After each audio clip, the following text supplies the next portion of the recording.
Good morning प्यारे बच्चों।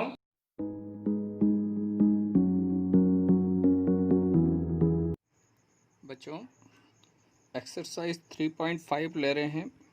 बहुत अच्छी एक्सरसाइज है, आपको क्लास 10th में भी ये सारी चीज़ें काम आएगी और इन फ्यूचर आगे भी आप कोई भी एग्ज़ाम वगैरह देते हैं तो उसमें बहुत यूज़फुल है इसका। तो देखिए क्या कहा है। Question number first, state whether true और फॉल्स। आपको अलग अलग स्टेटमेंट दिए जिसको मैंने फिगर के माध्यम से भी आपको यहाँ एक्सप्लेन कर रहा हूँ मैं। तो आपको इन स्टेटमेंट के बारे में बताना है, रीज़न देना है कि ये ट्रू है या फॉल्स है। तो देखिए पहला दिया है statement, all rectangles are square. क्या सभी रेक्टेंगल स्क्वायर होते हैं? तो पहले हम पता कर लेते हैं रेक्टेंगल और स्क्वायर की प्रॉपर्टी क्या है। तो देखिए रेक्टेंगल में क्या रहता है, opposite sides are equal and parallel रहती है, ठीक है ना, ये दोनों साइड और ये, लेकिन चारों साइड्स इक्वल नहीं रहती रेक्टेंगल में, जबकि स्क्वायर में चारों साइड्स इक्वल, ये वाली साइड, ये चारों भुजाएं इक्वल रहती है और चारों एंगल 90 डिग्री के रहते हैं। लेकिन इसमें आमने सामने की ये भुजा और ये भुजा इक्वल रहती है, लेकिन ये दोनों इक्वल नहीं रहती है। तो रेक्टेंगल स्क्वायर नहीं हो सकता। रेक्टेंगल की डेफिनेशन है opposite sides are equal and parallel. Square rectangle हो सकता है क्योंकि स्क्वायर में opposite sides are equal and parallel है, लेकिन रेक्टेंगल में चारों साइड्स इक्वल नहीं होती है, जबकि स्क्वायर में चारों साइड्स इक्वल होती है। तो ये पहला वाला जो है, ऑल रेक्टेंगल्स आर स्क्वायर, सभी रेक्टेंगल स्क्वायर होते हैं, यह जो है स्टेटमेंट फॉल्स स्टेटमेंट है। तो बच्चों इसका रीज़न हम यहाँ पर नोट कर लेंगे कि स्क्वायर जो रहता है उसमें सारी भुजाएं इक्वल रहती है, because square have all sides are equal. लेकिन रेक्टेंगल में क्या होती है, सभी भुजाएं इक्वल नहीं होती, इसलिए यह फॉल्स स्टेटमेंट है।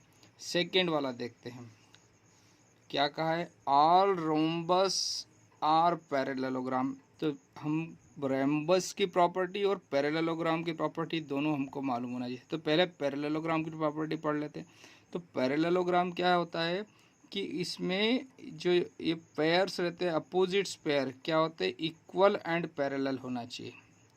पैरेललोग्राम की डेफिनेशन है opposite pair are parallel and equal and opposite angles are also equal, ठीक है ना, एंड डायगोनल बाइसेक्ट। आप सिर्फ इतना ही याद कर लेंगे तब भी हो जाएगा।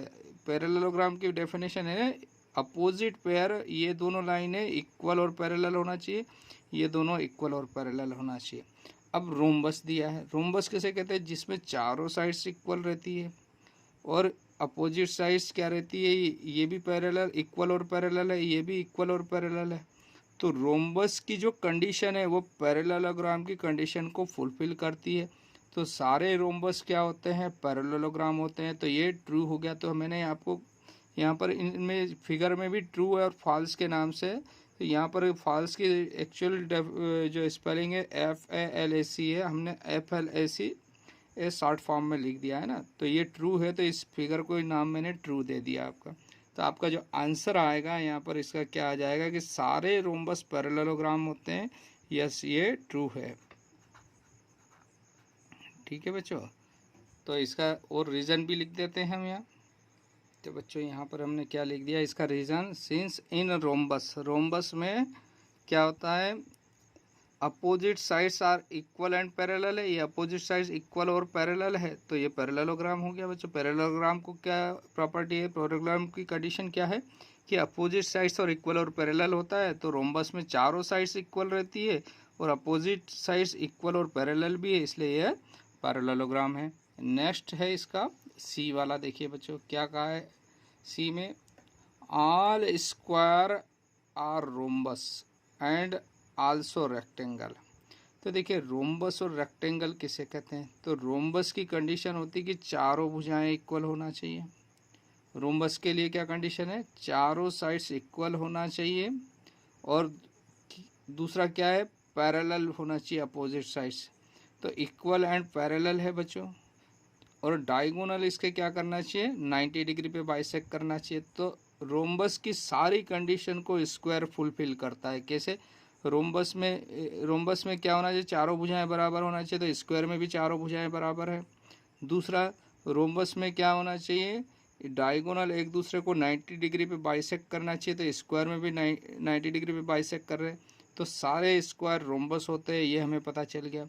फिर आगे पूछा कि सारे स्क्वायर रेक्टेंगल होते हैं क्या, तो ये भी सही है। रेक्टेंगल की क्या कंडीशन है कि opposite sides are equal and parallel, है ना। तो अपोजिट साइड, ये साइड और ये साइड इक्वल और पैरेलल है, इधर वाली भुजा ये भी इक्वल और पैरेलल है, और चारों एंगल 90 डिग्री के होना चाहिए, तो चारों एंगल 90 डिग्री के। तो स्क्वायर रेक्टेंगल हो सकते हैं, लेकिन सारे रेक्टेंगल स्क्वायर नहीं होते हैं, जो कि फर्स्ट में हम पढ़ चुके हैं। तो ये स्टेटमेंट क्या है, ट्रू है बच्चों। तो बच्चों देखिए, हमने यहाँ पर नोट कर लिया, आप शॉर्ट फॉर्म में भी लिख सकते हैं, इतना डिटेल इसलिए लिखा मैंने कि आपको समझ में आ जाए। देखिए हमने यहाँ पर लिख दिया, since in square all sides are equal and parallel, ठीक है, and diagonal bisect each other at 90 degree, ठीक है ना, so it is a rhombus. Second rhombus की कंडीशन फुलफिल हो गई। And opposite sides are equal and parallel, equal and parallel, and each angle कितना है 90 degree, so it is a rectangle. ये दोनों कंडीशन के लिए हमने यहाँ पर लिख दिया। नेक्स्ट है डी वाला, all square are not parallelogram, है ना। उसने क्या कहा है कि सारे स्क्वायर है वो पैरेललोग्राम नहीं होते हैं। भैया पैरेललोग्राम की कंडीशन क्या होती है कि अपोजिट साइड्स इक्वल और पैरेलल होना चाहिए। तो क्या स्क्वायर में अपोजिट साइड्स इक्वल और पैरेलल है या नहीं है, है। तो ये जो स्टेटमेंट है ये क्या हो गया, फॉल्स हो गया, क्योंकि स्क्वायर एक पैरेललोग्राम है ना। तो इसमें स्टेटमेंट का जो आंसर लिखेंगे वो हम फॉल्स लिख देंगे बच्चों। तो इसका रीज़न क्या दे देंगे बच्चों, all square have same property of parallelogram. जो पैरेललोग्राम की प्रॉपर्टी है बच्चों, वो सारी प्रॉपर्टी को स्क्वायर जो है फुलफिल करता है, यानी सेटिस्फाई करता है, इसलिए स्क्वायर पैरेललोग्राम होता है। जबकि इसने कहा नहीं है, तो इसलिए यह स्टेटमेंट फॉल्स हो गया बच्चों। नेक्स्ट है बच्चों, ऑल काइट्स आर रोम्बस। तो पहले काइट की डेफिनेशन क्या है, काइट होती क्या है। तो काइट की जो डेफिनेशन हम देते हैं उसमें क्या है, जो ये अपोजिट पेयर या जो रहता है इसमें, ये इसकी जो एडजेसेंट साइड्स है, यानी दोनों पेयर की ये इक्वल रहती है। ये वाले की दोनों एडजेसेंट साइड्स इक्वल है और ये दोनों इक्वल रहती है बच्चों, है ना। यही डेफिनेशन है कि अपोजिट साइड्स जो है, एडजेसेंट साइड जो है अपोजिट है, वो पेयर ऑफ अपोजिट साइड जो है, वो दोनों एडजेसेंट साइड ये वाली और ये वाली आपस में क्या रहेगी, इक्वल रहेगी। काइट की डेफिनेशन। तो इसने क्या कहा, ऑल काइट्स आर रोम्बस। तो इसमें ये ज़रूरी नहीं है कि ये भुजा और ये भुजा, सिर्फ अपोजिट साइड्स इक्वल होना चाहिए, ये काइट की डेफिनेशन। जबकि रोम्बस में क्या रहता है, अपोजिट क्या, ये चारों, जैसे ये रोम्बस का फिगर बनाया हुआ मैंने यहाँ, तो रोम्बस में क्या है, ये दोनों भुजाएं भी बराबर है, ये दोनों भी बराबर है। ये काइट की डेफिनेशन है कि ये दोनों इक्वल होना चाहिए, ये दोनों इक्वल होना चाहिए। जबकि रोम्बस में ये भी इक्वल है, ये भी इक्वल है, और चारों इक्वल है, ये भी इक्वल है, ये भी इक्वल है। तो लेकिन काइट में ज़रूरी नहीं कि ये भी इक्वल हो दोनों, है ना। तो इसलिए सभी काइट्स रोम्बस होगी। ये स्टेटमेंट जो दिया हुआ है ये फॉल्स है हमारा, क्योंकि ये काइट हमेशा इस कंडीशन को फुलफिल नहीं करेगा, काइट वाली डेफिनेशन। तो यहाँ पर आंसर जो आ जाएगा हमारा, क्या आ जाएगा, फॉल्स आ जाएगा, कि ऑल काइट्स आर रोम्बस, ये फॉल्स है बच्चों। देखिए बच्चों, हमने यहाँ पर नोट कर दिया काइट के लिए कि since all kites do not have equal sides, है ना, यानी सारी भुजाएं इक्वल होगी, ये जरूरी नहीं काइट में। अब आता है अगला जो है एफ वाला है, ऑल रोम्बसेस आर काइट्स, यानी सारे रोम्बस क्या काइट हो सकते हैं, यस हो सकते हैं। काइट की डेफिनेशन जो है एक्चुअली वो है कि ये एडजेसेंट पेयर है, जो अपोजिट एडजेसेंट पेयर, ये आपस में इक्वल होना चाहिए, ये दोनों। तो रोम्बस की तो चारों भुजाएं इक्वल है, तो ये दोनों इक्वल है और ये दोनों भी इक्वल है, और यूँ चारों भी इक्वल है। तो काइट की जो, और काइट में एक और रहता है कि इसके एक डायगोनल को कम से कम दूसरा डायगोनल बाइसेक्ट करे। तो इसके डायगोनल तो ऐसे ही बाइसेक्ट होते हैं बच्चों। तो इसलिए सारे रोम्बस काइट की कंडीशन को फुलफिल करते हैं, तो इसलिए ये ट्रू कहेंगे इस स्टेटमेंट को, कि ऑल रोम्बसेस आर काइट्स। ये स्टेटमेंट क्या हो गया बच्चों, ट्रू हो जाएगा, है ना। और इसका यहाँ रीज़न भी हम नोट कर देते हैं। तो बच्चों इसके लिए हमने यहाँ पर नोट कर दिया कि all rhombuses have equal sides and diagonal bisect each other, इसलिए ये काइट की कंडीशन को सेटिस्फाई करता है, इसलिए जो स्टेटमेंट दिया वो करेक्ट है, ट्रू है। Next, all parallelograms are trapezium.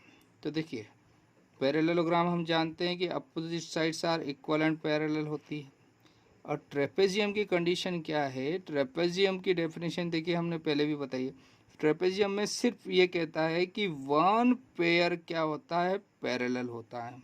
किसमें, ट्रेपेजियम में। आगे कुछ भी हो, इसमें कंडीशन कहेगी कम से कम वन पेयर क्या होना चाहिए, इसका पैरेलल होना चाहिए। तो किसका, किसी भी क्वाड्रिलेटरल का। तो पैरेललोग्राम क्वाड्रिलेटरल है और पैरेललोग्राम में वन पेयर क्या है, पैरेलल है। दूसरा भी पैरेलल है, लेकिन हमको ट्रेपेजियम में सिर्फ वन पेयर पैरेलल चाहिए, इसलिए ये ट्रेपेजियम की कंडीशन को पैरेललोग्राम सेटिस्फाई करता है, इसलिए सारे पैरेललोग्राम ट्रेपेजियम हो सकते हैं बच्चों। तो ये जो स्टेटमेंट दिया है ये करेक्ट है, ट्रू है। तो बच्चों हमने यहाँ पर इसका रीज़न दे दिया कि ये स्टेटमेंट ट्रू है। क्यों है, since trapezium have a one pair parallel, यानी एक पेयर पैरेलल होना चाहिए, तो ये पैरेललोग्राम में होता है। सो ऑल पैरेललोग्राम्स आर ट्रापेजियम्स, ये स्टेटमेंट ट्रू हुआ बच्चों। नेक्स्ट देखते हैं बच्चों, एच वाला लास्ट स्टेटमेंट है फर्स्ट का, ऑल स्क्वायर्स आर ट्रेपेजियम। तो देखिए स्क्वायर्स में क्या रहती है, चारों साइड्स इक्वल और पैरेलल रहती है, और जबकि ट्रेपेजियम क्या कहता है, वो ट्रेपेजियम में वन पेयर जो है पैरेलल चाहिए। तो वन पेयर तो पैरेलल स्क्वायर में सभी में होगा ही सही, कम से कम वन पेयर तो पैरेलल होता ही है। पैरेलल दोनों पेयर पैरेलल इक्वल रहते हैं, पैरेलल एंड इक्वल है ना, तो सारे स्क्वायर ट्रेपेजियम हो सकते हैं। तो ये जो स्टेटमेंट है ये क्या हो जाएगा बच्चों, ट्रू हो जाएगा, ठीक है ना। और इसका अब रीज़न लिख देते हैं यहाँ पर। तो बच्चों लास्ट में एक लाइन और लिख देंगे कि since all squares have also one pair parallel, यानी एक पेयर पैरेलल होता है, इसलिए यह ट्रेपेजियम होंगे। तो यहाँ पर क्वेश्चन नंबर फर्स्ट कंप्लीट होता है बच्चों। Okay, thank you.